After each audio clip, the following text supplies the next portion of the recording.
Record কিন্তু সব post করে দিছি, হ্যাঁ তোমরা দেখো আগের রেকর্ড গুলা, important.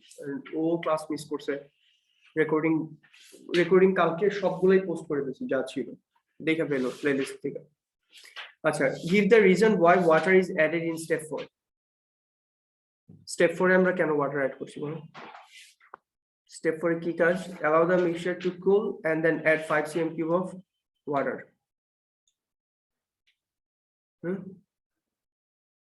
Heat the contents of the pear-shaped flask slowly to boiling and heat under reflux for 15 minutes. Allow the mixture to cool and then add 5 cm cube water. Then heat the solution slowly to boil it for a few minutes.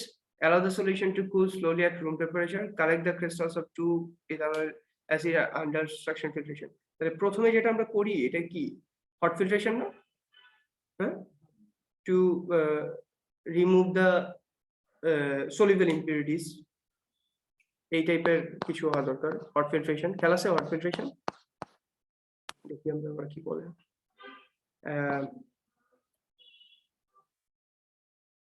Hydrolysis of ethanol chloride. ও আচ্ছা, ওইখানে ethanol chloride কি ছিল? এটা কি number 4 না? Right, ethanol chloride কি ছিল? আচ্ছা আচ্ছা আচ্ছা, এখানে transfer 3.70 gram of 2-amino benzoic acid to a dry 50 cm cube pear-shaped flask, treated with a reflux condenser. Add 7 cm cube of ethanol chloride and excess by pouring it carefully. আচ্ছা আচ্ছা, এই যে এক্সেসটা এটাকে রিমুভ করার জন্য হচ্ছে আমরা এখানে ওয়াটার ইউজ করছি। এই এক্সেসটা ইয়েটা পরে, এই যে সাকশন ফিল্ট্রেশন এটা পরে। allow the mixture to cool and then add 5। আমাদের ইয়েটা তোমাদের বই আছে, ইয়েটা আবার বাই করো, ওই যে কি বলে এই রিক্রিস্টালাইজেশন, হ্যাঁ রিক্রিস্টালাইজেশন, ওই জায়গাটা একটু বের করো তাহলে বুঝতে সুবিধা হবে। রিক্রিস্টালাইজেশন এইখানে যে ইথানল ক্লোরাইড যেটা এক্সেস দিছো এটা তো রিমুভ করা লাগবে। এটা রিমুভ করার জন্য হচ্ছে আমরা ওয়াটার অ্যাড করছি, because ethanol chloride will be dissolved in water and will be removed thereby.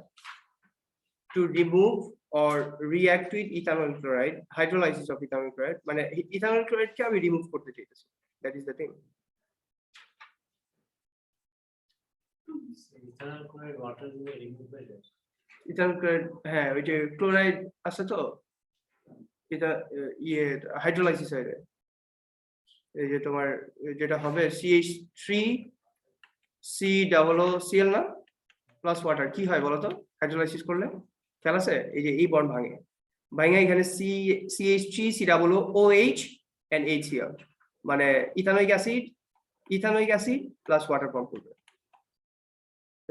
HCl form করবে, ethanoic acid plus HCl form করবে। এই যে ইথানোইক অ্যাসিড তো ওয়াটার সলিউবল, এইভাবে রিমুভ হয়ে যাবে, বুঝছো? So that is the thing আর কি, মানে এক্সেস দিছিল না তুমি, এই যে এখানে এই এক্সেসটাকে তো রিমুভ করা দরকার। এই এক্সেসটা রিমুভ করতেছি আমরা 5 cm কিউব ওয়াটার অ্যাড করে, which will hydrolyze, এটা হচ্ছে hydrolysis of the ethanol chloride and thereby it will be removed. So এটা এখানে এটা লিখতে হবে, লিখে ফেলো। আছে তোমার কোশ্চেন পেপার কিনো নাই এখনো? কোশ্চেন পেপার নিয়ে আসতে হবে, কোশ্চেন পেপারেই প্র্যাকটিস করবা সবকিছু, এবং এটাই রিভাইজ করবা এক্সামের আগে।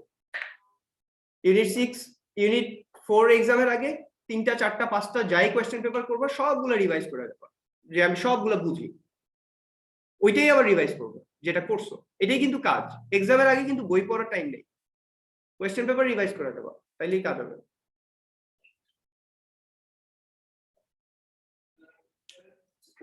আচ্ছা, next point, suggest why the reaction mixture was cooled before the water was added in step 4.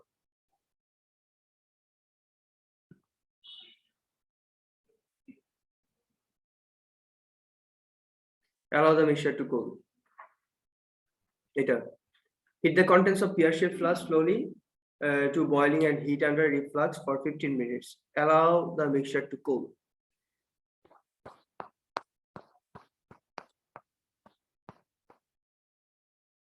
কি মনে হয় এই যে এই জায়গাটা ভালো করে দেখো, হিট করছো contents K pear shaped flask slowly to boiling and heat under reflux for 15 minutes. Allow the mixture to cool and then add 5 cm cube water. 5 cm cube of water add করার আগে এটাকে কুল করছি কেন আমরা?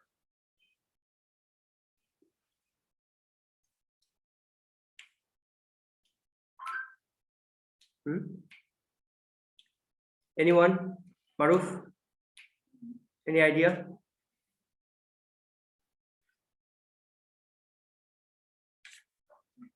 Any idea?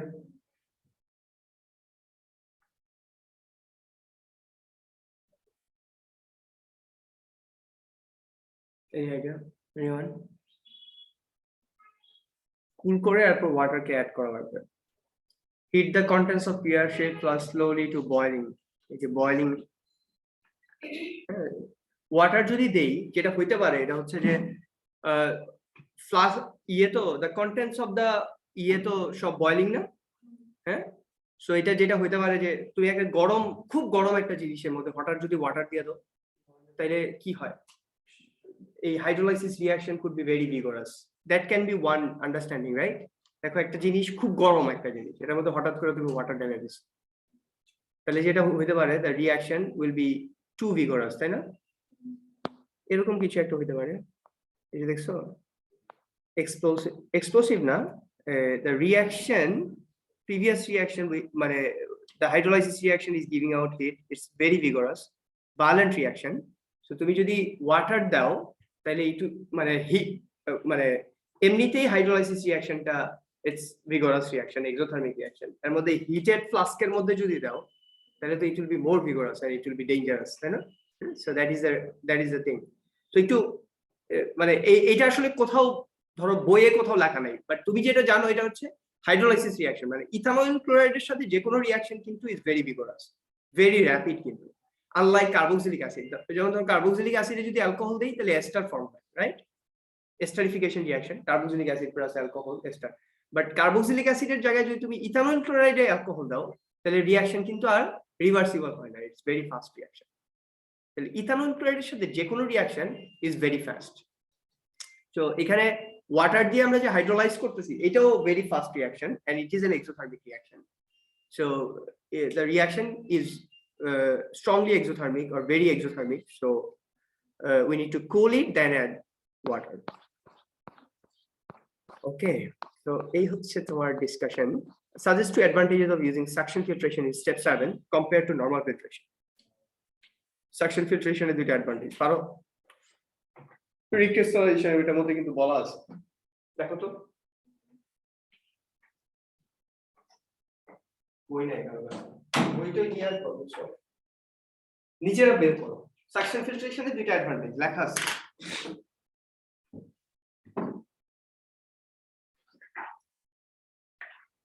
Page number বলো।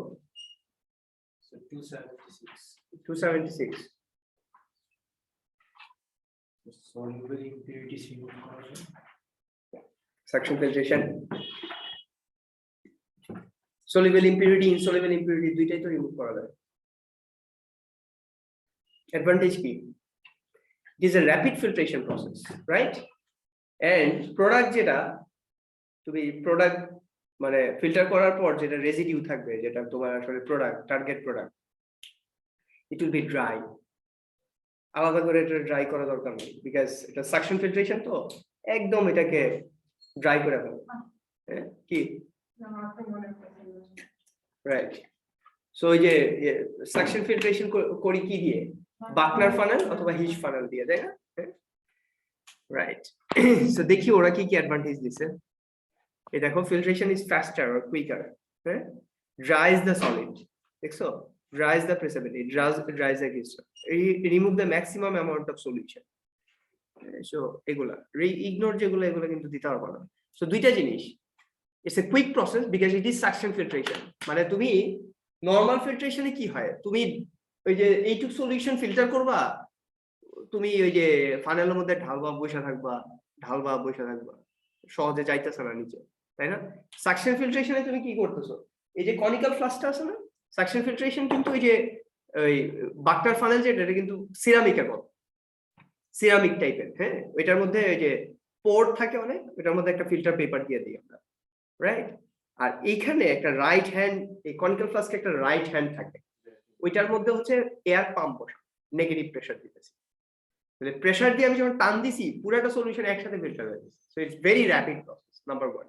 Number 2, since আমি negative pressure দিতেছি, সবকিছু একদম ইয়ে হয়ে যাইতেছে, আর তোমার যে filter paper it is an absorbent paper. So এইটার এগেইনস্টে যখন তুমি ফিল্টার করতেছো তখন পুরো জিনিসটা একদম ড্রাই হয়ে যাইতেছে। So you are getting a dry solid or the product is dry, dries the crystals whatever. So এই হচ্ছে ব্যাপার, ঠিক আছে? 2 মার্কস কিন্তু। তো এখানে এই যে রিক্রিস্টালাইজেশন দেখো কত মার্কস। তাহলে এই হচ্ছে suggest to advantages of using suction filtration step 7 compared to normal filtration. So এই দুইটাই সবসময় লিখবা, হ্যাঁ, সবসময় চোখ বন্ধ করে লিখে দিবা, এত কিছু দেখা দরকার। Number D, give 2 features of the results of the melting temperature determination in step 9 that would confirm the crystals of 2-ethanol aminobenzoic acid were pure. 2 features of the results in step 9. Step 9 কি? মানে melting point determine করতেছি তো লাস্টে, তাই না?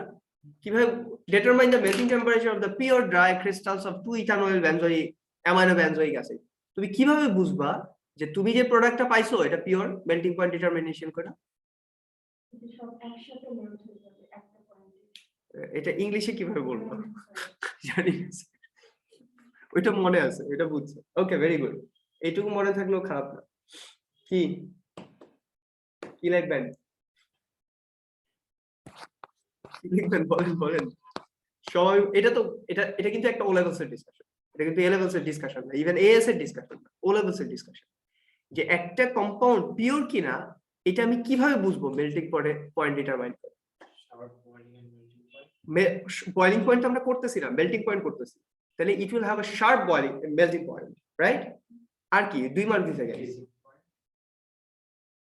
2 mark দিয়েছে। Melting point আর freezing point একই কথা, মানে ফ্রিজিং পয়েন্ট আর মেল্টিং পয়েন্ট, ওয়াটারের মেল্টিং পয়েন্ট কত? 0। ওয়াটারের ফ্রিজিং পয়েন্ট কত? এটা মানে কি? এটা মানে হচ্ছে ওয়াটার যখন আমি মেল্ট করব, মানে আইস থেকে ওয়াটার করব, আমার আইস আছে, এটাকে ওয়াটার করতেছি, 0 ডিগ্রিতে দেখবো আমি এটা মেল্ট হয়েছে।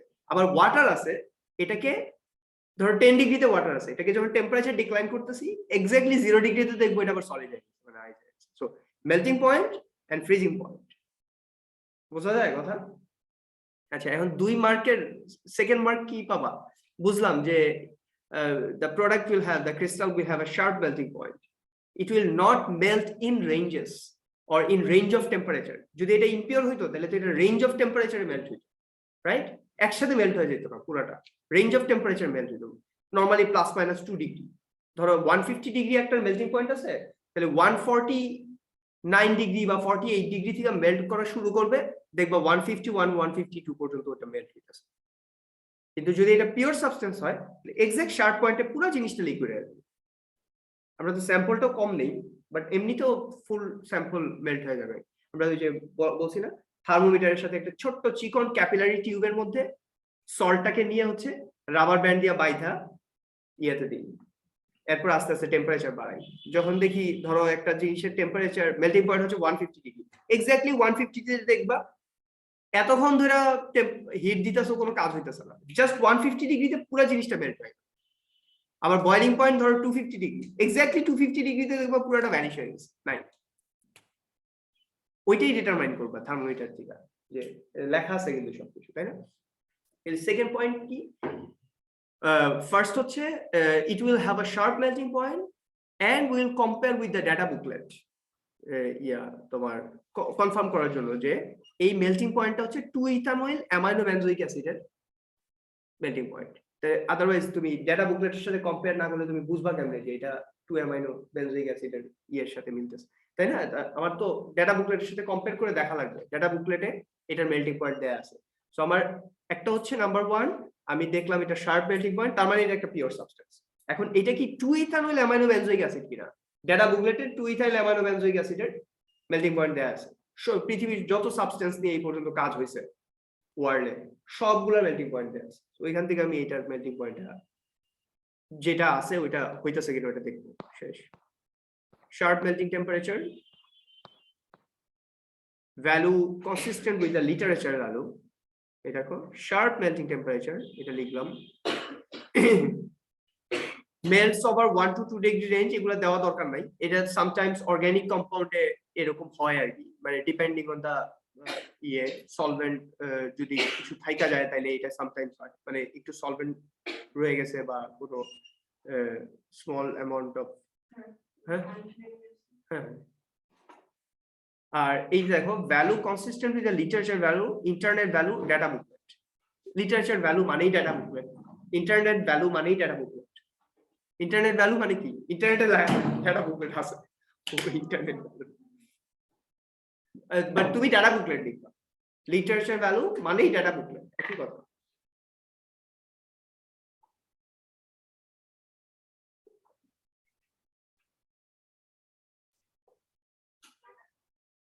সবসময় এই টাইপের কোয়েশ্চেন দিলেই হচ্ছে ওই যে ডাটা বুকলেটের সাথে কম্পেয়ার করে দেখা লাগবে লাস্টে যে ঠিক আছে ভাই। এই যে কোয়েশ্চেন, আমি আবারও বলতেছি কনফিডেন্স দেওয়ার জন্য, কনফিডেন্স দেওয়ার জন্য, যে এই কোয়েশ্চেনে, এই কোয়েশ্চেন পেপারে তুমি যে কোয়েশ্চেনটা দেখতেছো এটা তোমার কাছে একটু ডিফিকাল্ট মনে হচ্ছে, এর পরের কোয়েশ্চেন পেপারে তুমি যখন দেখবা আবার এই সাকশন ফিল্ট্রেশন নিয়ে কোয়েশ্চেন করতেছে, আবার এই রিক্রিস্টালাইজেশন নিয়ে কোয়েশ্চেন করতেছে, আবারও জিজ্ঞেস করতেছে যে হাউ উইল নো যে এটা ইটস অ্যান ইমপিওর সাবস্টেন্স। এখন তুমি পিওর দিয়ে দেখলা, তখন দেখবা ইমপিওর দিয়া। তুমি যখন 5-6টা কোয়েশ্চেন পেপার করবা, তখন তোমার কাছে সব কোয়েশ্চেন পেপার মনে হবে যে এগুলোতে আমি সব একটু আগে করে আসলাম, এরকম মনে হবে। কিন্তু তুমি যদি না করো, মানে এর জন্য খুব টাইম নিয়ে কোয়েশ্চেন পেপার সলভ করা উচিত। 5-6টা কোয়েশ্চেন পেপারের পরে আর কিছু নাই, সব করা হয়ে যাবে, বুঝছো? খুব কেয়ারফুল। লাস্ট পয়েন্ট, আসো আসো আসো, তুমি আসলে শুরু করি।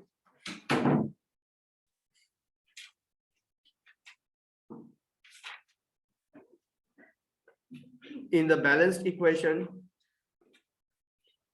equation for this reaction, the mole ratio of 2-amino-benzoic acid eta is to 2-ethanol amino-benzoic acid is 1:1. বুঝছো? মোল রেশিও কত ব্যালেন্স ইকুয়েশনে? 1:1 মোল রেশিও, ঠিক আছে? যখন রিঅ্যাক্ট করতেছি 1:1 মোল রেশিও। ইন এন এক্সপেরিমেন্ট 3 মানে 2-amino-benzoic acid থেকেই তো ওই প্রোডাক্টটা পাইছি, তাই না? এটা reactant and product, and whatever 1:1 mole ratio. In an experiment, 3.70 gram of 2-amino-benzoic acid produced 2.42 gram of 2-ethanol benzoic acid. Calculate the percentage of the product. তাহলে খুব সহজ, 1:1 mole ratio না? তাহলে এই দুইটার RFM লাগবে আমার, এই দুইটার RFM লাগবে। RFM বলো তাড়াতাড়ি।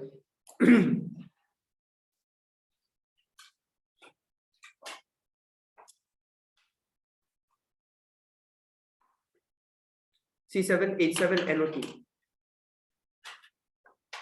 নিজেদের ইয়ে থেকে করো, তোমাদের পিরিয়ডিক টেবিল থেকে করো, ওই পিরিয়ডিক টেবিলের থেকে করলে হবে না, গিভেন পিরিয়ডিক টেবিল থেকে করো, তাহলে রেজাল্ট ভুল আসবে।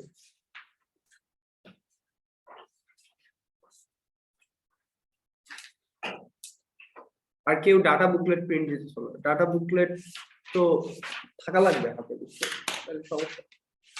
ডাটা বুকলেট প্রিন্ট দিয়ে নাও, আমার কাছে যা ছিল এগুলো সব মনে আগে ব্যাচে দিয়ে দিই আছে, আমি তোমার ডাটা বুকলেট করি তাই, তো একটু প্রিন্ট দিয়ে নাও কোনো জায়গা থেকে।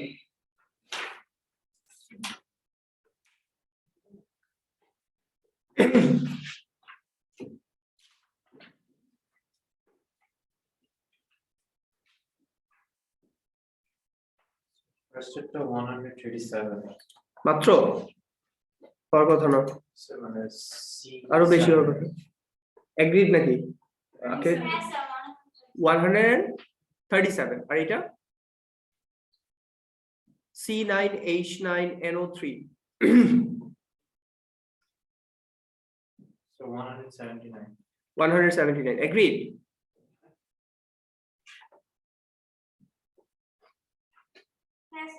আচ্ছা, তাহলে দেখো এখানে কি বলছে 1:1 মোল রেশিও না, তাহলে 1 মোল C7H7NO2 এটা কি will produce 1 মোল C9H9NO3, তাই তো বলে দিছে তাই না? 1:1 মোল রেশিও বলছে in the balanced equation for this reaction the mole ratio of the reactant and product is 1:1 তার মানে 1 mole এটা will produce 1 mole এটা বোঝা যায় হ্যাঁ তাহলে 1 mole এটা মানে কত গ্রাম বোঝা যায় আরে থাম না এত গ্রাম এটা will produce 1 mole এটা মানে কি 179 না তাহলে 179 গ্রাম এটা ক্লিয়ার তাইলে আমরা ইউনিটারি মেথডে যদি করি এতটা চকলেটের 137 চকলেটের দাম 179 টাকা তাহলে একটা চকলেটের দাম কত 179 ডিভাইডেড বাই 139 এত টাকা ওকে ওরা কত বলছে 3.70 গ্রাম না রিঅ্যাকট্যান্ট তাহলে 3.70 গ্রাম থেকে কতটুকু প্রোডিউস হওয়ার কথা 179 139 হ্যাঁ এটা হচ্ছে একটার জন্য আর 3.70 এর জন্য 3.70 টাইমস কত আসে 4.83 gram of this 2-ethanol amino benzoic acid should be produced কেউ যদি একদম একুরেটলি এক্সপেরিমেন্টটা করতে পারে without any loss of product তাহলে তার 4.83 গ্রাম পাওয়ার কথা বাট ও পাইছে কত 2.42 গ্রাম পাইছে মাত্র এটা স্টুডেন্ট করছে অনেক প্রবলেম বা হচ্ছে মেবি আমার ওই যে রিঅ্যাকট্যান্ট যেটা এটাতে ইমপিউরিটি ছিল ভেন্ডরের কাছ থেকে আনছি ও আমার ঠকাইছে হতে পারে অনেক ভাবে আমার প্রোডাক্ট লস হতে পারে বা স্টুডেন্ট করছে স্টুডেন্ট অত ইয়া না সব যখন সাকশন ফিল্ট্রেশন দিয়ে ইয়ে করছে তখন সব কিছু মানে প্রোডাক্ট রিমুভ করে দিচ্ছে তাই না তাহলে পার্সেন্টেজ ইল্ড বের করতে বলছে তাহলে এটা ইজি আমরা যে কোনো সময় যে কোনো ইন্ডাস্ট্রি তোমার একটা ইন্ডাস্ট্রি আছে তুমি একটা প্রোডাক্ট প্রডিউস করো তুমি স্বাভাবিকভাবে এটার পার্সেন্টেজ ইল্ড দেখবা মানে থিওরিটিক্যালি কত পাওয়ার কথা বাট প্র্যাকটিক্যালি ইন্ডাস্ট্রিতে কতটুকু ম্যানুফ্যাকচার হইতেছে এটা তো ইন্ডাস্ট্রি একটা কমন ইস্যু আমি ধরো প্যারাসিটামল প্রডিউস করি তাহলে আমি প্যারাসিটামল প্রোডাকশনের জন্য র ম্যাটেরিয়াল কিনে আনছি এত টন এন্ড এত টন এটা থেকে থিওরিটিক্যালি আমার এতটুকু প্রডিউস হওয়ার কথা বাট আমি পাই 10 টন প্রডিউস হওয়ার কথা পাইছি হচ্ছে 9 টন তাহলে আমার পার্সেন্টেজ ইল্ড কত এটা বের করা দরকার তাহলে পার্সেন্টেজ ইল্ড কি অ্যাকচুয়াল ইল্ড অ্যাকচুয়ালি আমি কতটুকু পাইলাম এক্সপেরিমেন্টাল বা ইন্ডাস্ট্রিয়াল আর থিওরিটিক্যাল ইল্ড তাই না থিওরিটিক্যাল এটা তো তোমরা একদম ইয়েতে পড়ছো ও লেভেলসে ইনটু 100% রাইট এত কিছু লেখা দরকার নাই আমি জাস্ট তোমাদের বোঝার জন্য লিখতেছি রিমাইন্ডারের জন্য তাহলে থিওরিটিক্যাল ইল্ড এই যে বের করলাম 3.70 গ্রাম থেকে 4.83 গ্রাম পাওয়ার কথা প্রোডাক্ট বাট পাইছি কত 2.42 পাইছি মাত্র 2.42 টাইমস 100% কত 50.1% এটা হচ্ছে আমার দেখো 3 মার্ক দিছে একদম ও লেভেলস এর একটা ক্যালকুলেশন কিন্তু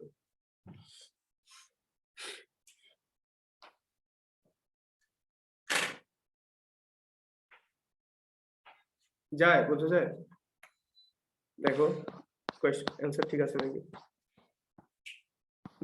ভুল হইলে তোমাদের এটা রেসপন্সিবিলিটি এই যে 50.1 ঠিক আছে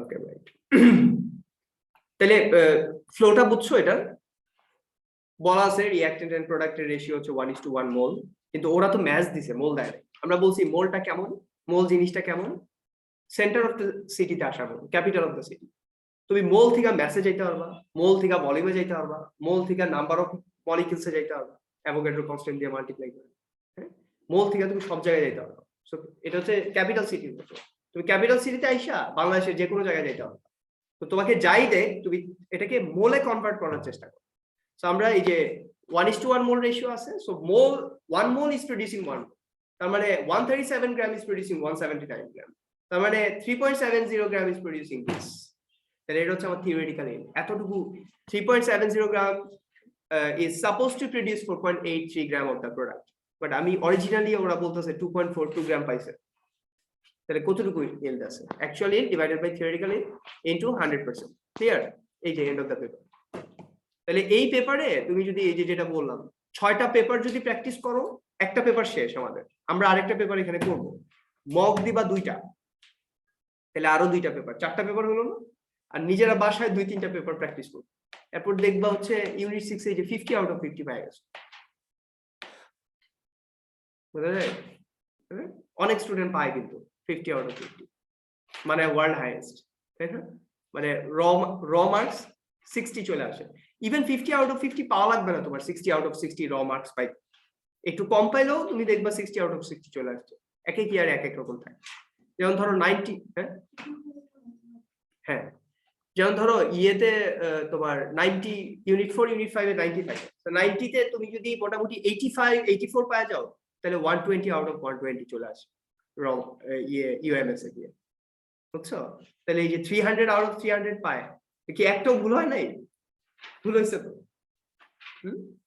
কিন্তু ওই যে ভুল হয়েছে মানে within your human error you are 100%, বুঝছো? তাহলে এটা খুব কঠিন না।